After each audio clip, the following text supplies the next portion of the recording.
मुंबई कांग्रेस अध्यक्ष रह चुके हैं, राज्य में मंत्री रह चुके हैं, लेकिन वो कृपाशंकर सिंह कांग्रेस से इस्तीफा देने के 20 महीने बाद आज बीजेपी में शामिल हो गए।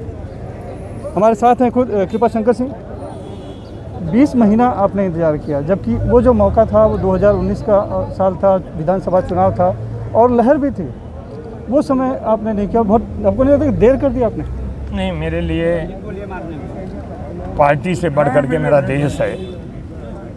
आर्टिकल 370 35 अनुच्छेद ये जब हटाया जा रहा था, जब पार्लियामेंट में इसकी घोषणा हो रही थी, मुझे मन को लगा कि जो बहुत सालों से एक प्रदेश में 2 झंडे, 2 नियम, 2 कानून, आज कम से कम राष्ट्र का अंग है और राष्ट्र का कश्मीर हमारा है, बार बार कहते थे, वो सार्थक हो रहा है।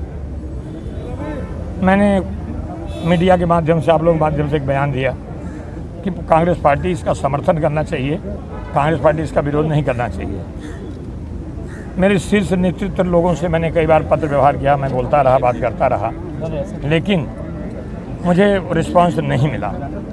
पिछले महीने भी कुछ ऐसे लीडर्स पास मैं खुद गया, हमने कहा कि 370 आर्टिकल को आप लोग समर्थन दे दो जो हटाया गया है, और प्रोसीजर का विरोध करो कि जन सामान्य कैसा होगा, जनजीवन कैसा होगा, लेकिन मेरी बात नहीं सुनी गई। इसके बाद मैंने निर्णय किया कि मुझे राजनीति तो करना है, और फिर मैं संपर्क, पहला मेरा देवेंद्र फडणवीस से पहले भी था, आज भी था, पहले से बहुत सालों से रहा है।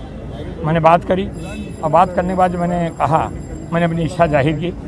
मैं आदरणीय प्रधानमंत्री नरेंद्र मोदी साहब को मिला, मैं गृह मंत्री आदरणीय अमित शाह जी को मिला, राष्ट्रीय अध्यक्ष जगत प्रकाश नड्डा जी को मिला, और जो भारतीय जनता के संगठन मंत्री हैं उनसे मेरी मुलाकात हुई।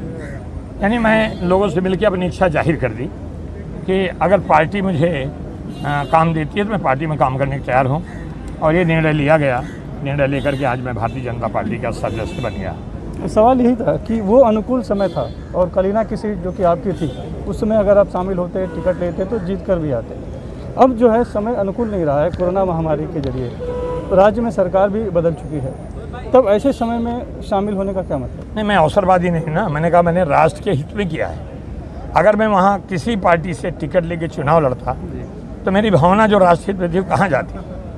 इसलिए मैंने तय किया, मैं विधायक बना था, मंत्री भी बना था, पार्टी का, कांग्रेस पार्टी के बहुत सारे काम ओहदे दिया किया था, लेकिन क्या चुनाव लड़के MLA बनना यही हमारा पर्पज है? राष्ट्र हित में जो फैसला लेगा उसके साथ हूँ मैं, ये मैंने तय कर लिया था। इसीलिए न मैं टिकट मांगा, न चुनाव लड़ा, और आज मतलब 21 महीने के बाद मुझे भारतीय जनता पार्टी से 2 दिन पहले कहा गया कि 7 तारीख को आपको पार्टी ज्वाइन करना है। देवेंद्र फडणवीस ने कहा कि ये एक व्यक्ति का, एक नेता का बीजेपी में प्रवेश नहीं है, बल्कि विचारधारा परिवर्तन कर विचारधारा बदलने की बात है। सही बात है। मैं कांग्रेस का पहला व्यक्ति था, इस इशू में इस्तीफा दिया हूँ, पहला व्यक्ति था मैं, और मुझे कई ढंग के लोग, मेरे उस घर से अच्छे संबंध भी थे। यानी रायबरेली अमेठी का चुनाव हो तो मुझे वहाँ जाना ही पड़ता था।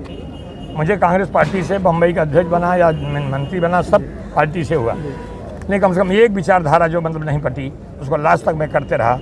और आज मतलब जब देख लिया कि लगभग 2 वर्ष होने को आया है, तब मेरी बात को सुनी गई, और भारतीय जनता पार्टी ने कहा कि नहीं, आपके लिए दरवाजे खुले हैं, आप जब आना चाहें। तो आप धारा 370 को अगर अलग कर दे तो कांग्रेस जो है वो सर्वहारा, सर्वधर्म की बात करती है, बीजेपी जो है एक हिंदुत्व की बात करती है, तो ये विचारधारा में कैसे समाहित कर पाएंगे? कहाँ लगा, ऐसा तो नहीं लगा कहीं, किसी पार्टी का किसी का नहीं लगा कि कोई विचारधारा अलग हो, कोई किसी मतलब धार्मिक उन्माद की बात हो, कोई धर्मनिरपेक्षता की बात हो।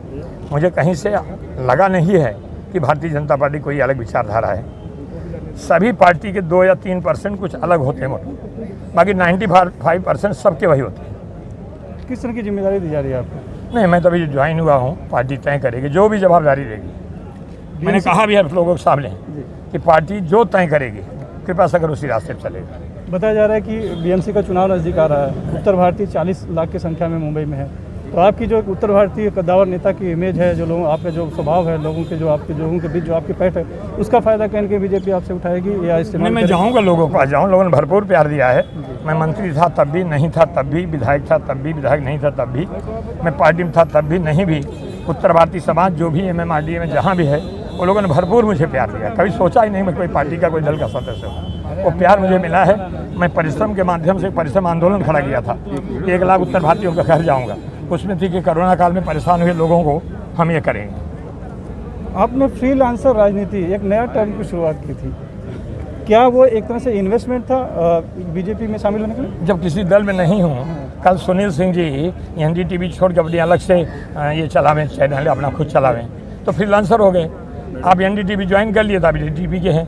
ऐसे मैं फ्रीलांसर का अपने कहता था हमारे पत्रकार मित्रों से कि एक अच्छा माहौल में, क्योंकि पत्रकार मित्रों का बड़ा योगदान मेरी ज़िंदगी में रहा है शुरू से लेकर के, और पत्रकार मित्रों ने, पत्रकार लोगों ने, मीडिया के लोगों ने हमको बहुत सम्मान दिया। तो हम फ्रीलांसर कहते थे, लेकिन आज जवाबदारी मतलब दे गई, आज भारतीय जनता पार्टी का सदस्य बना हूँ, तो मुझे लगता है कि भारतीय जनता पार्टी के हर मूल्यों को हम अपना ये समझ करके हम उस पर काम करते रहे। तो ये माना जाए कि परिश्रम सफल रहा? परिश्रम तो हमेशा सफल, परिश्रम ये सिंबल ऑफ हार्ड वर्कर। आप भी परिश्रमी हैं, हम भी परिश्रमी हैं, और परिश्रम आगे चलता रहेगा, ये ऐसे मानते हो। तमाम उत्तर भारत के लोग, कोई तबेले में काम करता था, कोई भेज भेजता था, आज उनके बेटे डॉक्टर हैं, इंजीनियर हैं, फैक्ट्री है, और दुनिया की कोई ऐसी महंगी गाड़ी नहीं होगी जो उत्तर भारतीय समाज किसी न किसी के पास न हो।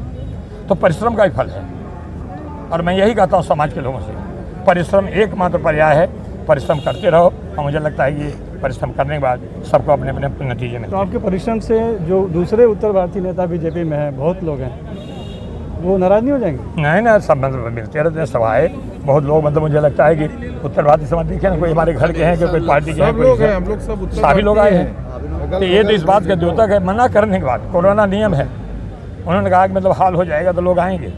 मना करने के बाद सवेरे फ़ोन आ रहा है, रात फ़ोन आ रहा है, कई लोगों से अभी मैं मिल रहा हूँ, किससे बात नहीं हुई थी। बीजेपी के उत्तर भारतीय नेता जो है, नहीं, उत्तर भारतीय है वो, समाहित कर लेंगे आप?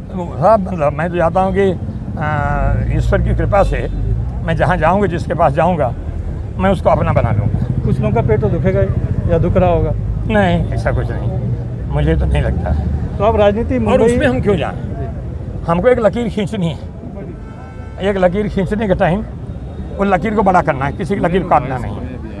तो आप मुंबई का चुनाव, मुंबई BMC कहा गया कि महाराष्ट्र की जिम्मेदारी दी जाएगी, तो उत्तर प्रदेश तक भी जाएंगे? क्योंकि जो पार्टी कहेगी, उत्तर प्रदेश जाना पड़े उत्तर प्रदेश जाऊँगा, मुंबई में करना पड़े मुंबई में जाऊँगा, बिहार जाना पड़ेगा, मध्य प्रदेश जाना पड़ेगा, राजस्थान जाना पड़ेगा, केरला और कोचीन में जाना पड़ेगा, तो मैं जाने के तैयार हूँ, पार्टी के जो भी निर्देश होगा।